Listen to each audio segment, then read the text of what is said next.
With this method, Giles would gather all the users' needs. He would write down each one of these needs on post-its. After that, he would classify them by order of priority, and he would call that a backlog. And Giles, since he was the guy in charge of final product backlog, would call himself a PO, aka product owner. Then Giles would detail his backlog to his stone team for about an hour and a half. They would discuss together about every post-it, and they would divide the post-its between themselves.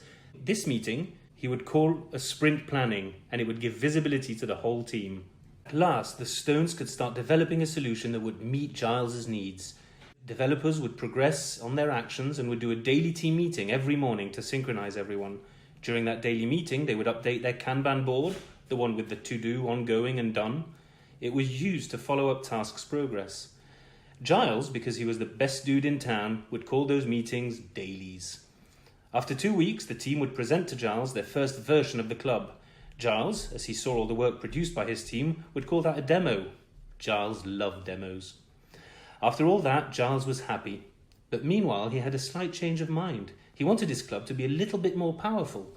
So the team set off for 2 more weeks of iteration with new actions. Those 2 weeks, during which his team would have been developing a piece of the final product, Giles would call a sprint. And to help him implement this method, Giles would name a Scrum Master, a person in charge of coaching the team and applying the methodology. But if a sprint had not been enough, the team would realize that they needed several more, following the exact same pattern. And at the end of every sprint, they would show a piece of the final weapon, and Giles would say if it met his needs so that the team could adapt continuously for the final product to please Giles entirely and even go beyond his expectations with a clubmobile, for example, which Giles would rename a few years later the Batmobile. This is what Giles would call the Scrum method.